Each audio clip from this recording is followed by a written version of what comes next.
Thank you to Blackology Coffee Company for sponsoring this video. Take 10% off your next order at Blackology Coffee Company by using the link in the description, www.blackologycoffeecompany.com/Angela.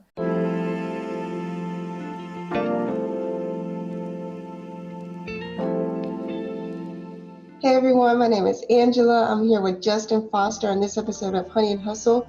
Justin is joining us all the way from Austin, Texas. He's an incredible thinker, an incredible mind, an incredible brand strategist. I can't wait for you guys to hear more of what he does with Root and River and his own personal brand, Foster Thinking. Justin, thank you so much for joining me this morning. Thank you. Thank you. So I know a little bit about you, and I want to introduce your unique approach to brand strategy and brand marketing and brand development for businesses. So can you tell me a little bit about your perspective on how businesses should approach branding, number one, but also how you came to the realization of how you think of branding and its connection to our spiritual experience in life? Yeah, so Angela, great question. So the first thing to understand that I think as far as like a principle of branding for myself and for my business partner, Emily with Root and River, is that brand is the only thing that connects all of the various pieces of an organization. Its brand runs through everything because branding is about the humanity more than anything that a brand is made up of, whether that's leadership team or staff or customers or vendors, partners, whatever. What we see a lot of is we see two kind of, like, I would call them mistakes. One is that they do branding last instead of first. So branding is having a root system, and I'll come back to that in a minute, about who you are and what you want to be in the world, so that when in the winds of market conditions, you have some resiliency and some flexibility with how the market responds to you. The second mistake that we see business owners making, whether they be solo entrepreneurs all the way up to heads of marketing or CEOs of bigger companies, is they treat branding as a step on the way to marketing. And so they kind of rush through it. They're like, all right, they say good enough. That's good enough language. That's good enough slogan. And that's a good enough pitch or whatever. And then because they're trying to get to the marketing because their motivation is, leads or revenue or whatever, which is fine. But branding is slow and deep work. And that's why when you do it first, you don't have to do it again. You don't have to. But if you do it later, or you do it as part of a marketing initiative and you don't give it the time that it's due, then what happens is you're kind of in this continual like campaign development, like identity crisis. You're casting about, waiting for the market to tell you who you are.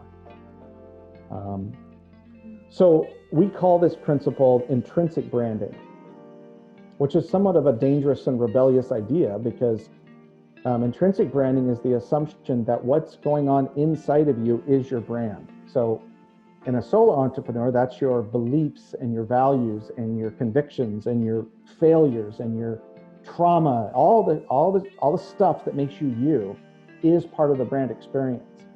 And what we have been conditioned to believe, largely due to traditional advertising models, is to have a certain image. We want to be seen as, or we want to come across as whatever. And we say no. To paraphrase John Eldridge, who wrote Wild at Heart, let the world feel the weight of who you are and let them figure it out. That takes courage. It takes courage to be authentic. It takes courage to say, the things that, it takes courage to own your story. Say, this is my story. And because part of that story is failure, it is trauma, it is suffering. But what happens when you do that, when you have the courage to take your inner world and show it to the outer world, is then that's where trust is formed. And there's nothing like trust. That's the whole point of branding, is the creation of bonds of trust. And the final thought here, on at least this particular question you have, is most of us suffer, as most humans do. I mean, because it's part of our biological and social programming, is we suffer from a fear of rejection. Yeah. So if the world's going to reject you, make sure they reject who you really are. Because if they're rejecting who you're pretending to be, that's on you.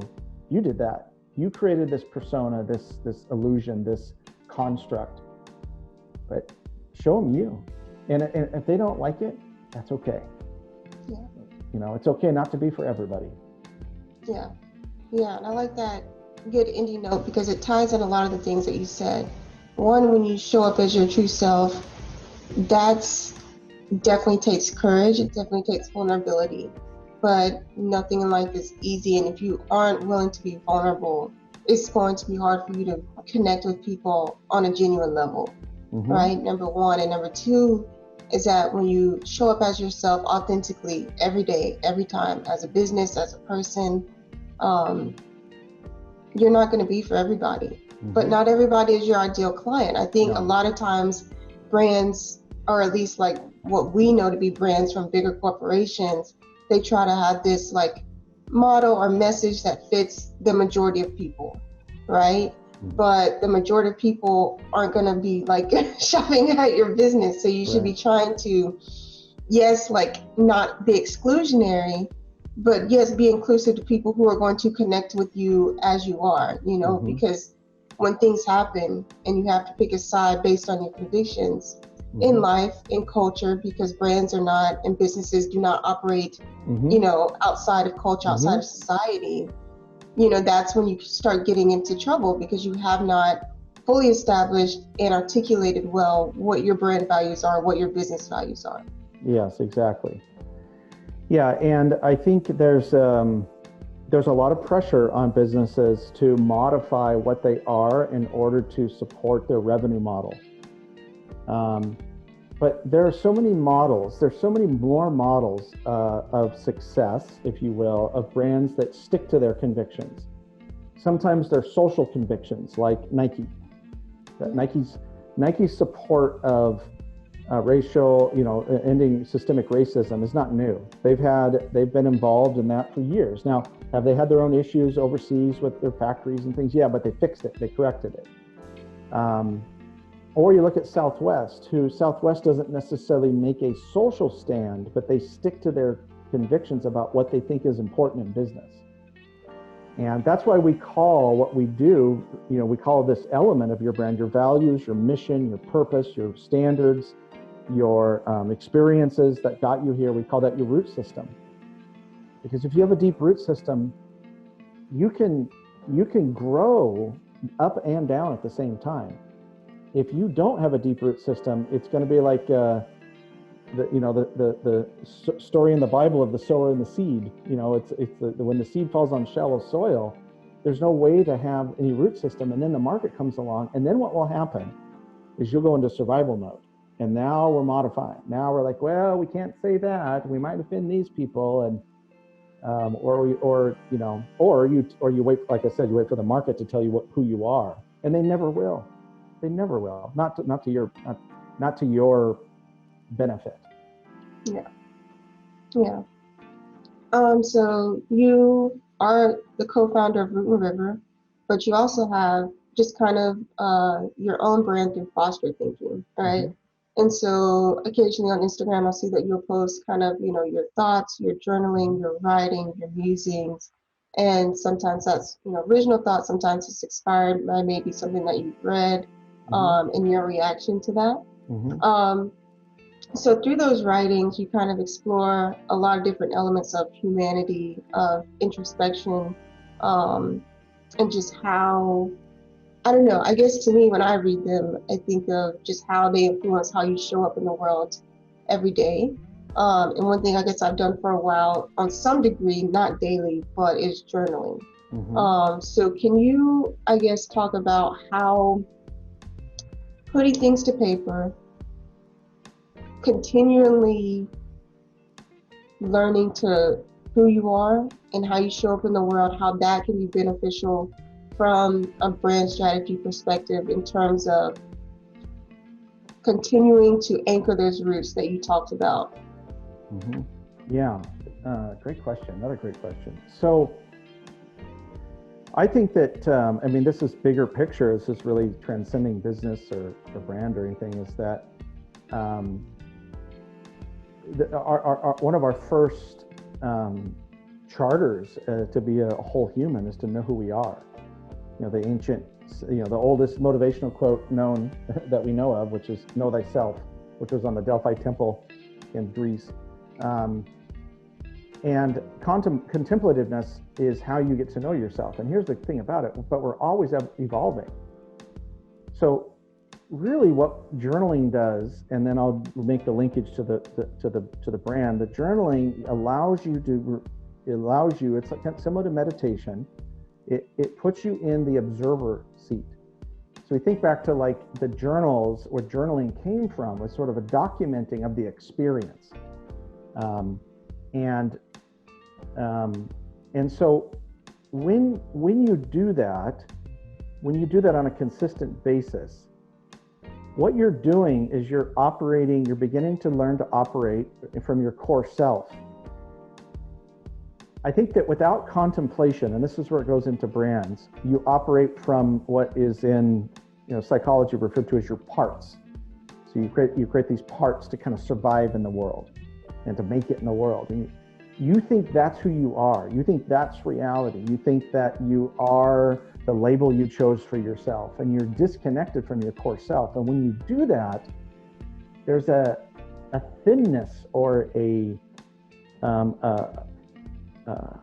what's the word I'm looking for? Almost like a cheapness to what you're putting out into the world. It comes across as pop art. The brand comes across as pop art, or it looks like hotel art. Like no one ever remembers a painting necessarily they saw in a hotel, because they're not designed for that. They're designed to hang on the wall and kind of fit the theme.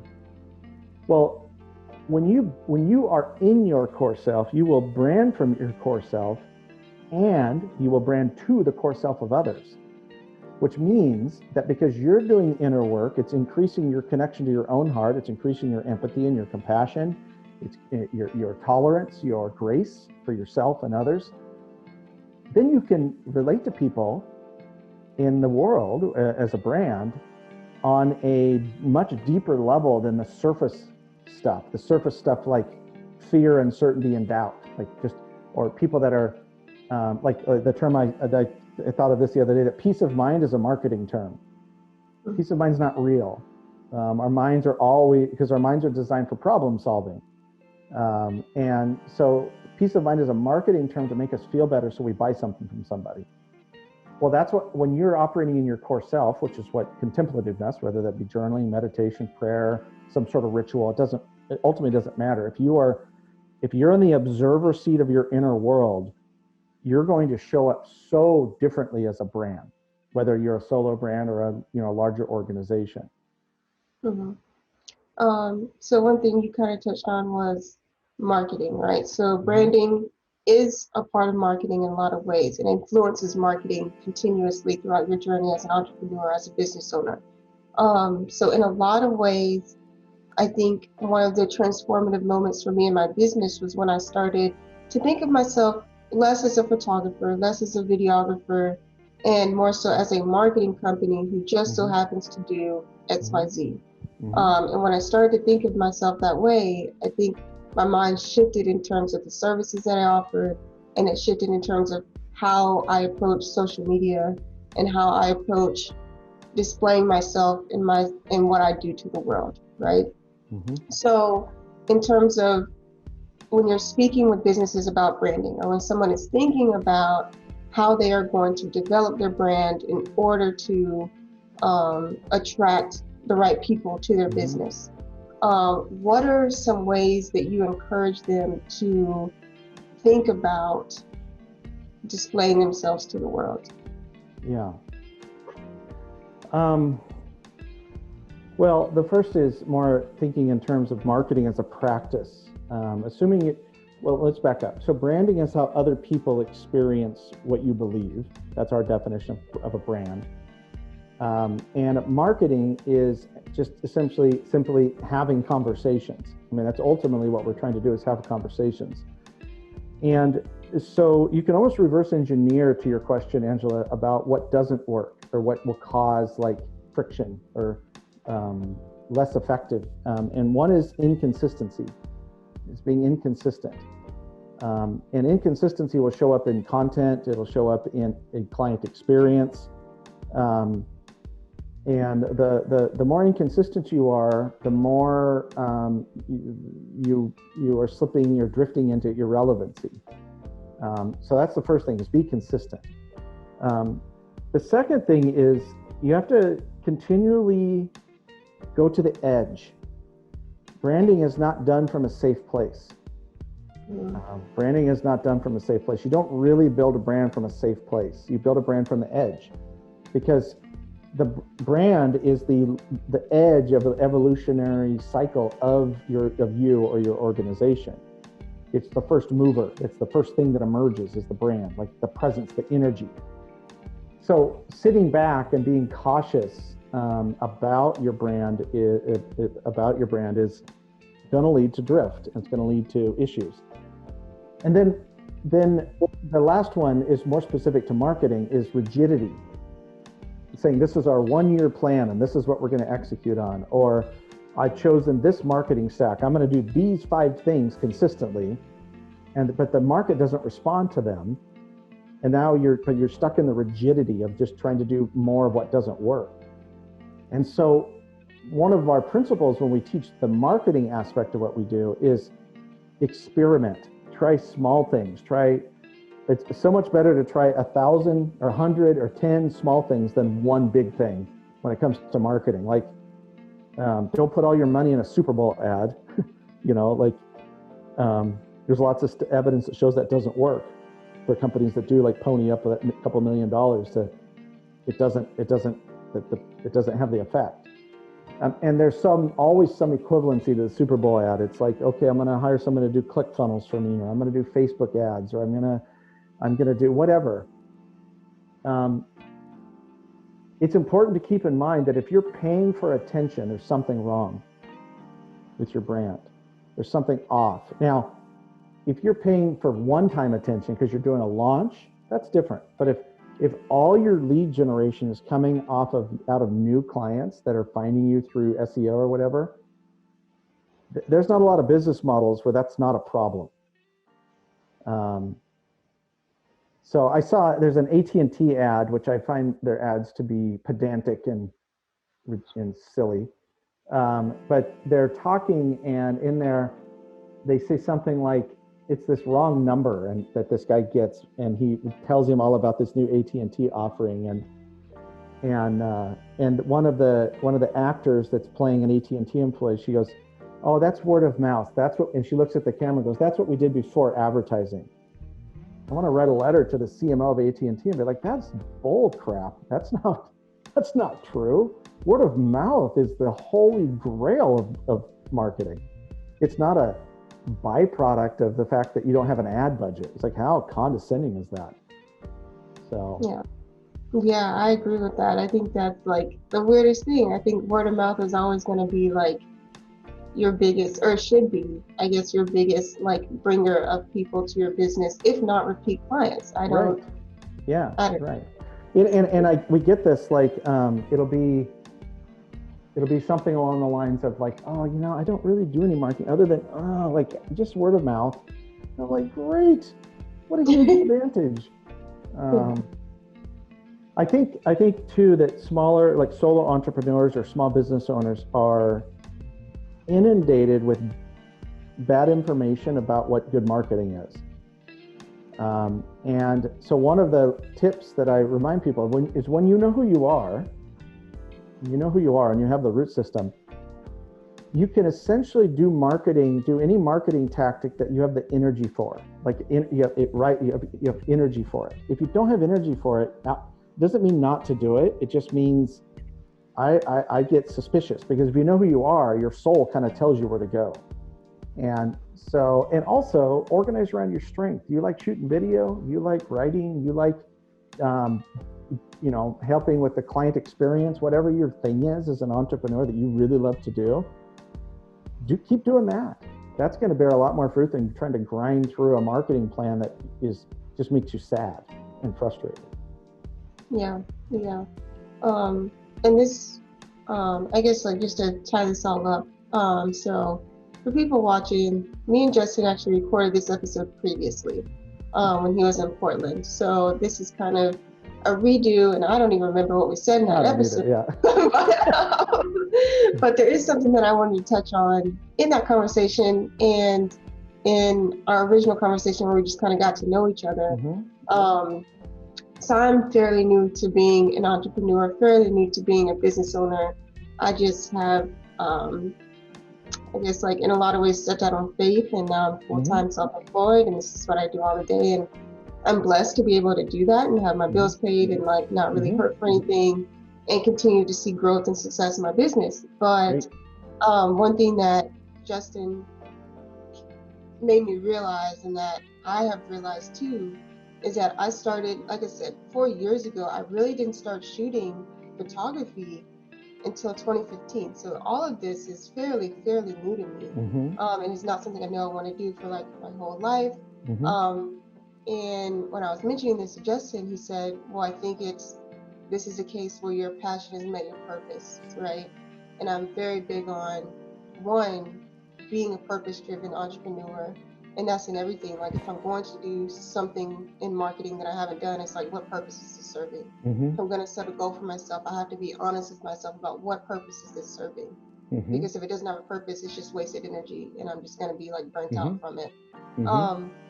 But for people out there who are maybe coming to terms with the fact that their passion is approaching their purpose in life, and they are, for whatever reason, still afraid or unsure of how they should dive in head first, which I feel like is the best way to do it, is just to go for it, just take a running start and just see where you end up, because nothing is going to be perfect when you start. What is your advice for people who are still, I guess, trying to work through that, number one, and also trying to develop a brand around something that they're still gaining confidence in? Yeah. So a couple thoughts come up there is the most of your enemy or the villain in the story is fear. And Pema Chodron, the Buddhist monk, refers to talking about we need to become intimate with fear. And I think that's, so entrepreneurs, especially American entrepreneurs, where the American culture is about sort of like sunny optimism, like, you know, like everything, how are you doing? Great. You know, like, you know what I'm saying? There's a lot of pressure on Americans to say that everything's great or fine. When someone says, well, I'm actually scared to death right now, like that's jarring to people. So the first thing is, if you're afraid, you want to examine the source of the fear, because the fear is a learned response probably almost always related to a past trauma. Now, it could be that maybe if you grew up, like I grew up poor. So I had this thing, which is that life was hard. Life was hard, and no matter how hard you worked, you were still going to have bad luck. And so I had this kind of negative view of, like the result of something. So there was a fear behind that. And so examining the fear and understanding its roots and everything, and understanding too that the fear will never go away, because it's part of our ego, and it's trying to do is keep us alive, keep us in the tribe and keep us alive. That's its biological role. But so the best entrepreneurs are not fearless. That's not true. The best entrepreneurs are intimate with fear, and they understand fear. They've recalibrated it. The second is building confidence is confidence is inner work first. If you know who you are and you're owning your story and you are doing that inner work that we talked about earlier, the natural aroma of that work is confidence. Now, there's a certain amount of confidence that comes from, like Gladwell's 10,000 hours, just through competence. But competence is not the only kind of confidence. The other kind of confidence is a deep owning, deep loving of who you really are in the world. And understanding that inside of each human is a priceless, precious, unrejectable part. And if you do the work to get there, you will be so resilient, and resilience makes you confident. It's like, wow, it's like Mike Tyson said, everybody has a plan until they get punched in the face. There's an element of that, like, wow, I can take a punch. Like, that didn't work at all, but I did it anyway. And so I think those are some of the factors, like examining why you have a fear response, examining where it comes from. I often say this too, is that as an entrepreneur, as a solo entrepreneur, you're close to the wobble. So I say close to the wobble in, like, you see somebody that's running downhill, or they're riding a bike really, really fast, and all of a sudden they start to wobble. You're really close to that wobble. Like, if you have a bigger company, you can sort of distribute the wobble. And so you really need to know who you are in this process, so that when the wobble comes, you can self-correct. That's really, really important to understand, that you're going to get wobbly. You're going to have days where you feel like an imposter or whatnot. That's going to happen. But just keep returning to the story. Keep returning to why you're doing this, and you'll be good. You'll be okay. I also would say, just as a little thought that comes up here too, Angela, is decide the boldest move and then talk yourself out of it. Don't decide the safest move and talk yourself into it. That doesn't work. Decide the boldest move, and then try to it's the term in the military is red team it. Try to talk yourself out of it. Like, oh, I can't do that. And maybe you can't, but at least you started from the boldest move. Yeah. I like that advice. It's like on some level a version of dream big. It's like, do the thing that's like, what if, I guess, like, one question that I've asked myself a couple of times is like, if this went extremely well, what would I consider to be this going extremely well beyond my current expectations and what I think I can achieve? Right? Yeah. And then go from there. And that goes back to contemplation and contemplative practices, that one of the things that is part of our core self is curiosity. We're all creators. We all have an imagination. Unfortunately, most people's imagination has been hijacked by the ego, and they use it as like worst case scenario planning. And it doesn't mean to be brash and not have good judgment and things like that. But when you're doing contemplative work and you are expressing some of it creatively, like you're writing or you're painting or you're making, when you're doing the things that learning to exercise your imagination gives you a little bit of traction for when you do to sit down and go, okay, what's the boldest thing I could do here? And I would say, look at it across the board. Like you said earlier, businesses are operating, they're not separate from society. Well, a solo entrepreneur, your self-care, your business, and your relationships, which are basically the big three, they're interdependent, but they're not independent of each other. So you look at the whole thing as like, well, what's the boldest thing I could do for myself? What's the boldest thing I could do regarding my key relationships? And if you're willing to make bold decisions for your self-care and for your relationships, it's just a lot easier to make bold decisions for your business because you're kind of used to it. Yeah.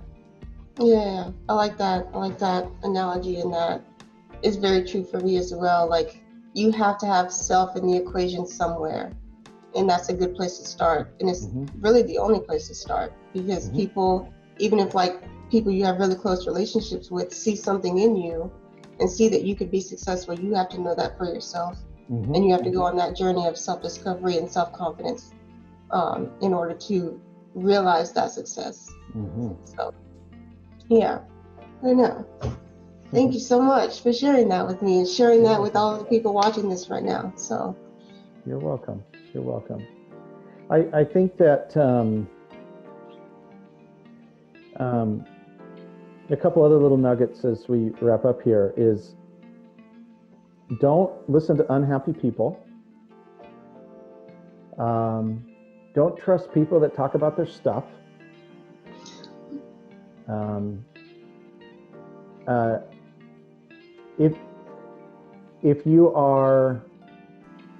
if you're not sure what to do, if you're in the valley of indecision, return to your story. Return to, what am I here to do that only I can do? Just return to the story. It's easy to drift off and get away from the story. Return to your story, and then ask for help. There's so much help out there, so many resources from like this podcast to organizations that like incubate, university incubators and mentoring groups and books and blogs, and is don't let arrogance prevent you from being a perpetual student of all this. Nobody really has it figured out. I got some things figured out. The only thing I ultimately have figured out is I know how to love. That's it. Everything else, I'm just guessing, like across the board. But I know how to love. I know how to give and receive love. And that to me is like, well, that's the whole point here. That's the whole point of being, as Mary Oliver, the poet, said, what are you going to do with this one precious life? Well, if in this one precious life you don't learn how to love, and that love doesn't show up in the way that you love you, and you love your friends and family, and you love your clients, and you love the work you do, then when love is missing, it's all mostly just folly. So those are kind of men with gray beard bits of advice.